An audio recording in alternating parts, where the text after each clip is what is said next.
Well, hello MGTOW, welcome back. So, um, this is just gonna be a video from the heart, you know, talking about some of the stuff I've seen in the MGTOW community, daily life as a MGTOW, you name it. I'm just gonna kind of spill the beans here because I just don't like the way things are going in the MGTOW community, and I've considered even just shutting down the channel and just doing my things. I've been picking up a couple hobbies here and there. I've been doing some light woodworking. Also, my bicycle. I've put a ton of miles on it. To the point where it's time for for servicing it. And it's been a wonderful 2 years here in the MGTOW community for me. I've seen a lot of content producers come and go. I've seen the best and the worst of of our enemies and detractors. And so I've gotten to the point where when I come to the MGTOW community, it's hard for me to find something that I enjoy watching. There are a couple nice content producers out there that are putting some good videos out, but they're sporadic. My favorite are, of course, the MGTOW monks. The monks channels, and it's because these guys, they never ask for anything in return, and they're just other than satisfying their desire to see that another man doesn't fall for the same traps that they've fallen for. I've seen how some of the channels that began as again, speaking in the interest of men, are turning or have turned themselves into sort of PUA channels, but they don't say it because the MGTOW acronym is what butters their bread, and that's as far as I'm gonna go with that. I think the MGTOW community is a community that should cater to the interest of men, and men who have been hurt,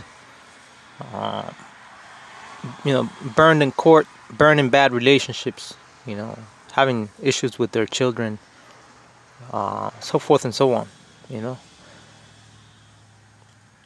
It is unfortunately been inundated by young men whose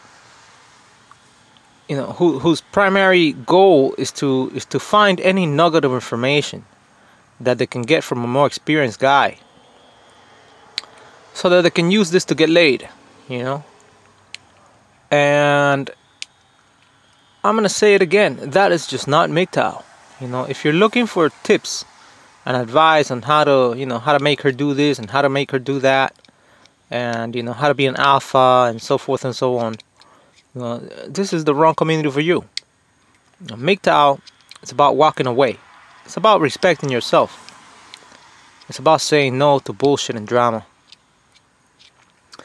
And when these guys talk about alpha males, right, and they have strategies and this and that and the other, I have to laugh. I have to laugh because the first thing that comes to mind is the alpha males in nature, right?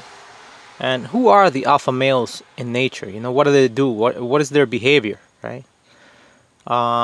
Animals who are in the unfortunate position of being an alpha male end up having to defend their harem, or their pride or whatever, right? Constantly, up until their advanced stages of development. These take for example, a group of horses, right? The so-called alpha male horse, right, is constantly in battle with not men, excuse me, with other horses that are just out to, to become the dominant male in that group, so that they can keep the female horses, right, and they have a chance of reproduction. And so, they kick and they bite, and these otherwise majestic animals become violent at times, with each other, simply so that, they would be the ones to have a chance of reproduction. And, this is the way that nature, for one reason or another, this is the way that nature works, we men, we are gifted with a brain that we can utilize and say, well, wait a minute, we're not, we're gonna rise above it, and we're gonna play a different game. We're just gonna ignore this sinister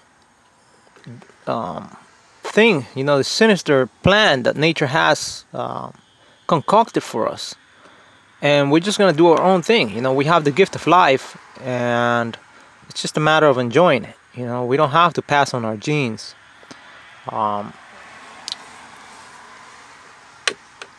Which leads me to the the idea of taking care of your children, until very old age. I saw another one of these wannabe MGTOW content producers put out a video the other day, giving advice to men as to what to do with their daughters. And I already put a video out regarding this topic, but I might as well just come out and say this again, because I have some new subscribers that may not be aware of my standing on this issue.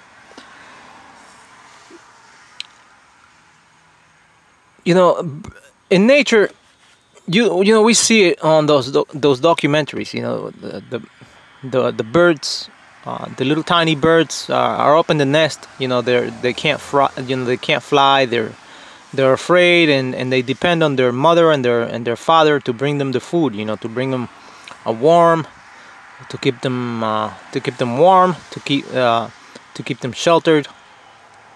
But as they grow and develop, I mean, that's just part of their nature, part of the nature of things that live, right?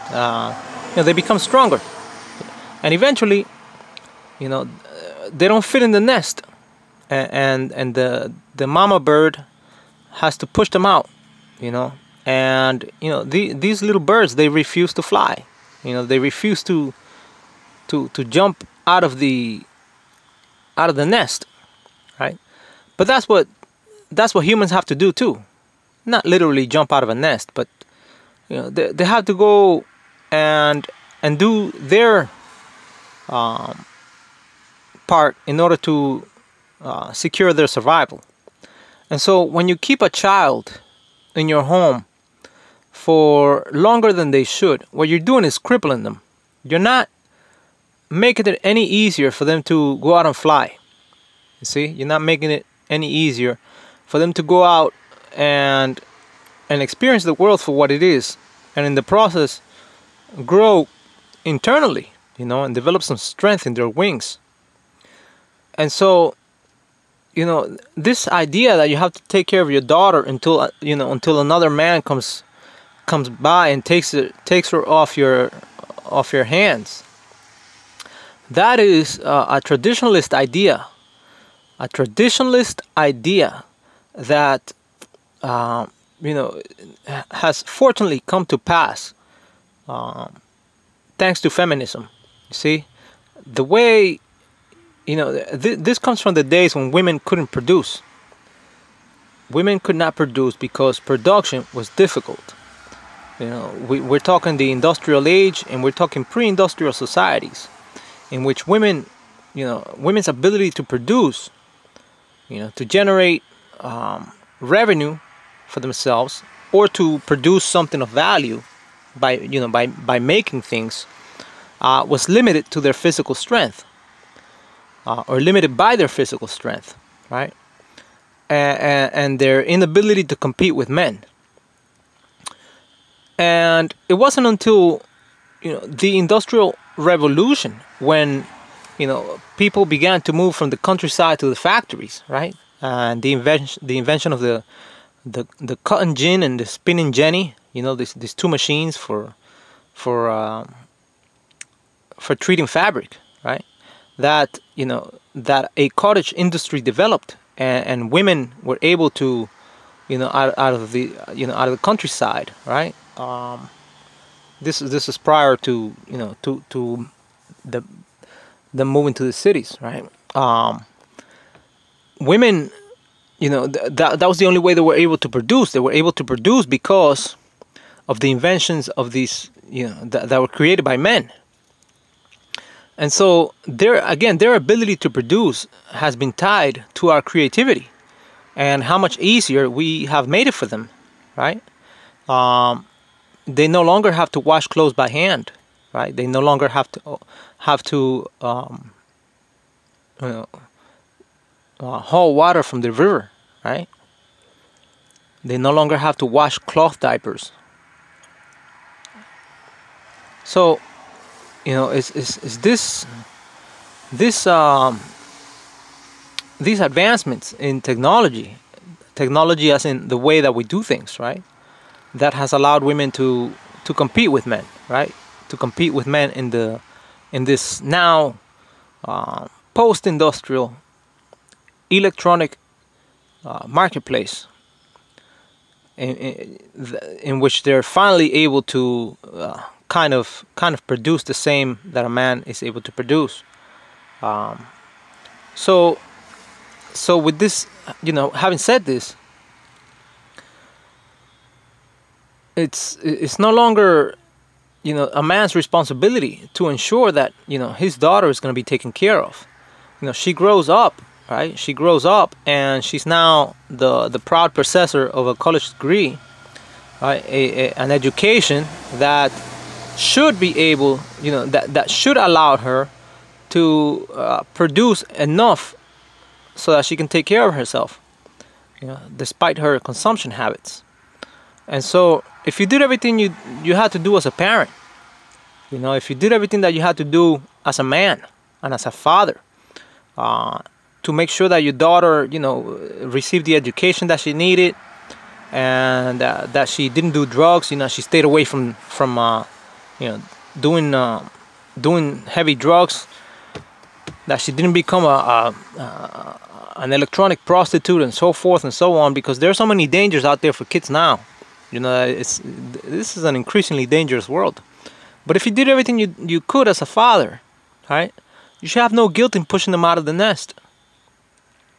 So it's not a matter of, you know, you waiting for a sucker to come by and take your daughter, who can't cook, you know, won't clean, has a nasty attitude, and so forth and so on. Right? It's not your job to wait and to you know, to have a ball and chain for the rest of your life, waiting for somebody to come and take that from you, even though you did what you had to do. It's my take on that is that you have to take them out. You have to get them out of the house. You have to get them out of the house. Find a way to get those kids out of the house. It doesn't matter if it's a man, you know, a young man or a young woman. You got to get them out of the house, and you got to live for yourself. You know, I get criticized here in the MGTOW community. As small as my channel is, I get criticized because, you know, my words make some of the larger channels tremble, because they know that they're bullshitting men.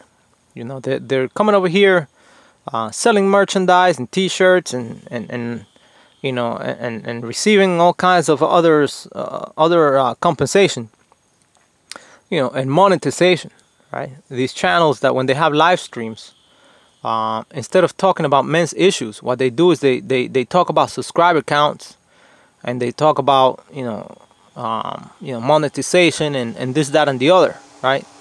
These channels, they're not about your, they're not about helping you out, passing on advice for another guy so that the other guy can have a decent chance at life, and so we don't have to see misery, right?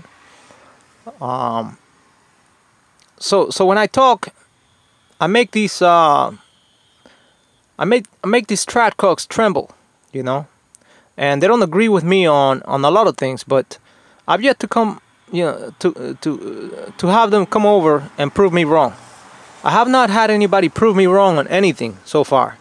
I'm not infallible. I know I'm not infallible, but even the strongest things I've said, the things that have poked them the hardest, right? They just haven't been able to prove me wrong.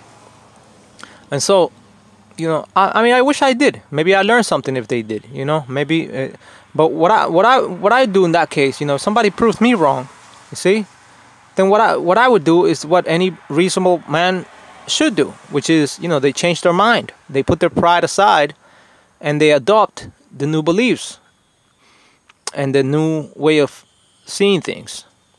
But these guys are not willing to do that, and as far as I'm concerned, I make them tremble because of it. They don't know what the hell is going to come out of my mouth next, and they're scared. They're scared that I'm going to come in and shit on their, many of them are afraid. They're afraid of many things. They're afraid that I'm going to change at the very core of who they are, and the very core of who they, how they see themselves. They see the comfort, right? They feel comfortable in that shell that they've created for themselves, and they want to pass this crap to other men as well. So it's not everybody. It's not everybody. It's just a couple guys out here that that I don't agree with on a couple of things, but like I said, they haven't proved me wrong. So I'm gonna keep on talking. And what was I saying? Oh yeah, I was talking about pushing her out of the nest. You got to kick these kids out of the nest. You got to kick them out. You got to live for yourself. And the reason why these guys are afraid is because they see in me the asshole that is I really don't care about any territorial boundaries, and as so long as they're they're not imposed on me. I mean, if I want to move to China tomorrow, and I feel like moving to China, and I have the money, why the hell should the Chinese Communist Party tell me I can't do it? Especially if I'm willing to produce for Chinese society. So that's another thing. These trad cocks, these nationalists, these people who have no idea what it's like to be really free. They come over here and they try. They want freedom, but then when it's time to be really free, they're afraid. They're afraid to change their minds, and they're afraid to explore new things and new avenues, new ways of seeing things. So don't be that guy. Don't be that guy. And anyways, yeah. Let's try and remain focused here. Kick these kids out of the nest. You have to, especially if you start a relationship where a mother, as women often do, lie. If she lied to you to get pregnant, because she saw an opportunity to collect revenue from your labors for the next 18 years or so, right? I mean, by all means, you have to love your children. I mean, you don't have to, but think about what it would do to kids if you don't treat them as human beings, right? With the respect and the love that they deserve, right? It will tear them up, and you'll end up repeating the cycle. Setting in motion a chain of events that will repeat a cycle of abuse. So you don't want that. If you have to assume your responsibility as a man for bringing another human being to the world. You know, that much is, in my opinion, anyways. It's you know, something you should do. I don't believe in you know, infanticide, and you know, once upon a time, you know, it was the men who determined if they you know, if their children would live on, right? Under Roman law, as far as I'm concerned, the father had the authority to determine whether his children would live or not, and these were children who were already in existence. You know, children that were already born. And so now we have the reverse taking place. You know, we have a situation where, you know, women are wanting to abort and even kill children that are already born, right? That's what feminism has brought to us. But we also have to ask, how did we get to this point? You know, how do we get to this point? And I want to touch up on the role that the church has played throughout history, because these people, right, they talk about mercy and compassion and forgiveness, and today they welcome the gay community, right? They say, you know, everyone is welcome to worship and this and that and the other, but let's not forget that you know, homosexuality was seen as a crime by the church throughout most of the church's history. Before you know, Christianity began to evolve and develop, you know, as we know it today, you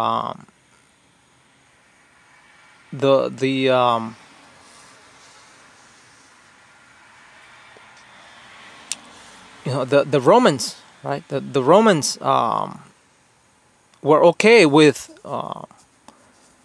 homosexuality. You know, they were okay with you know, in fact, in many instances, the more successful that you were as a man, the more young men that you would have follow you, you know, wanting to be with you.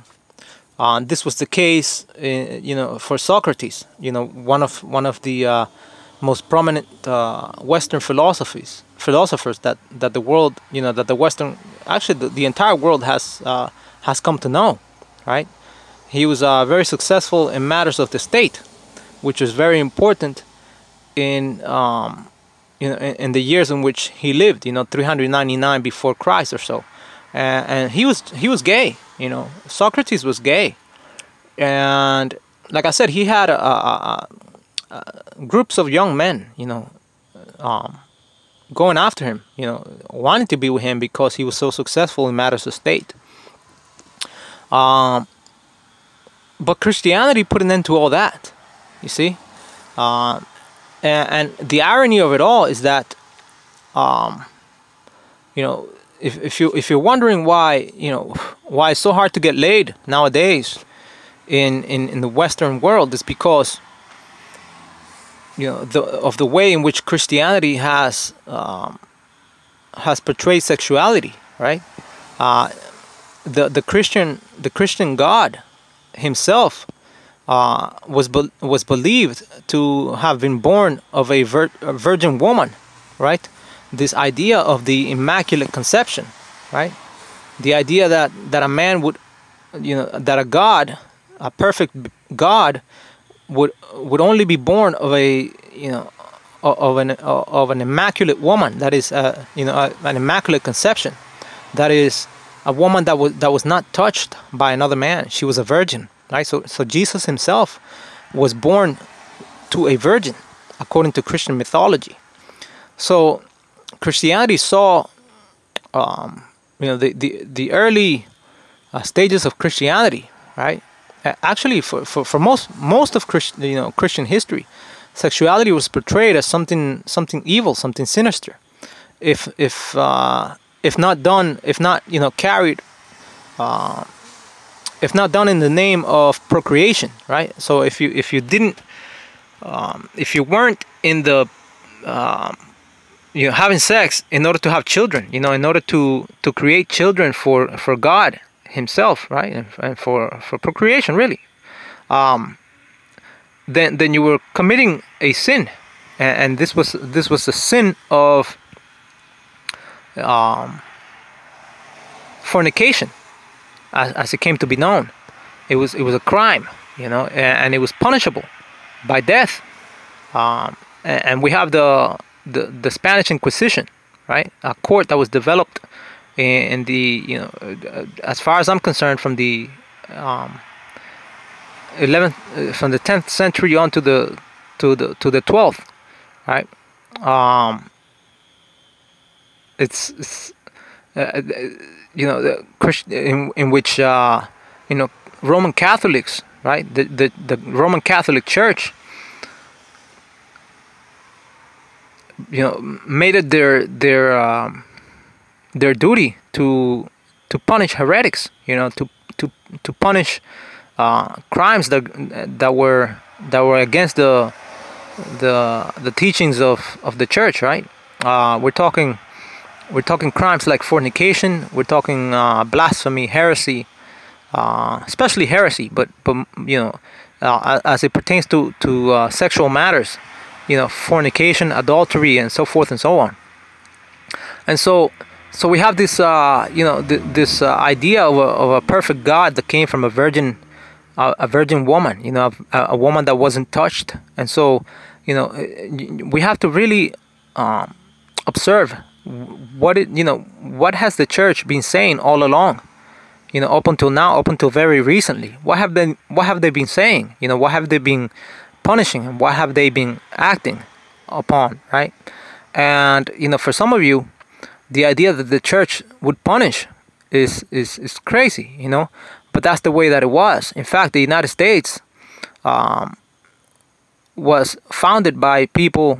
Well, the part of the United States that we know today, right? With the Western Europeans, came from different parts of England, right? And it was really founded in two places, right? We have the Jamestown Colony. This was prior to. I'm sorry. This was after the Spaniards came over. In the early or in the mid 1500s, right? In the 1600s, we have the British come over, right? And we have the colony of Jamestown, Virginia, and we have people landing in Plymouth Rock in Massachusetts, right? And these people were fleeing religious persecution, and part of it was because of they were adherents to what the Bible would, what was printed on the Bible, right? And the teachings of or rather the the writings of Martin Luther, right? And later on John Calvin. And so but what does this all have to do with women, you ask? Well, again, the church dominated the scene.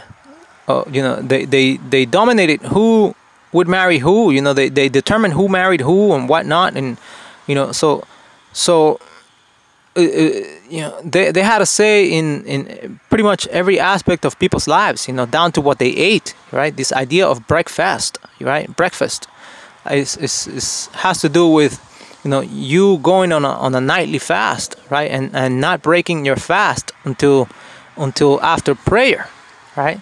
So the church dictated everything about a person's lives, and so the people that founded, again, quote unquote, founded the idea of America as we know it today. This country where we have the separation of the church and state, right?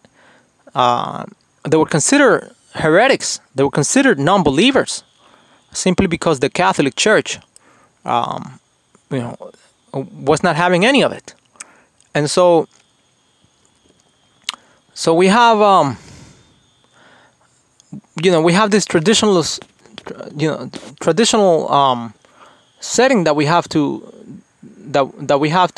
deal with. A lot of it, which has been passed on, from generation to generation, without people questioning, where does this come from, right? Where is this idea that you're gonna take care of your daughter until somebody comes along and takes her off your hand? Where does it come from, right? And it comes from there. It comes from the church. It used to be that women were considered impure if they fornicated. That is, if they had sex without being married. I mean, the church wanted their cut. They dictated who was to marry who, right? By granting the permission to do so, right? Very often indirectly, but that's how it was. And so we have so now we have guys, talking about, you have to take care of your daughter until somebody else comes along. They're not even aware of, where does this come from, right? And in those days, and this lasted, well into the beginning of this century, right? Women were, for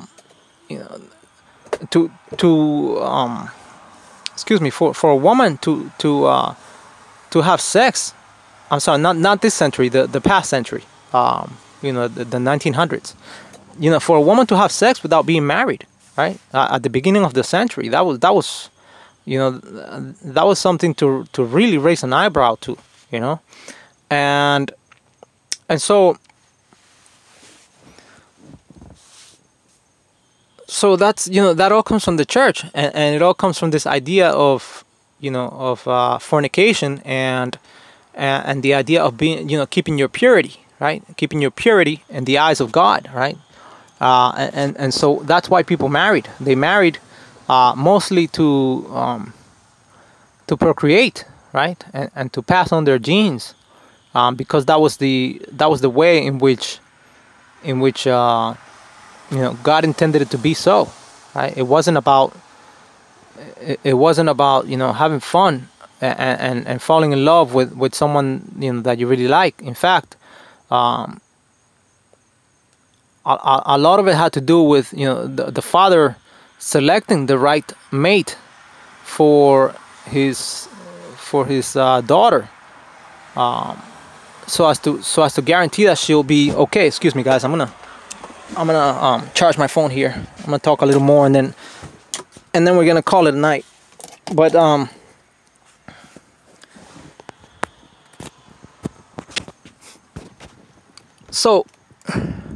So yeah, the father had a say. The father had a say in who his daughter was to marry, right? And his daughter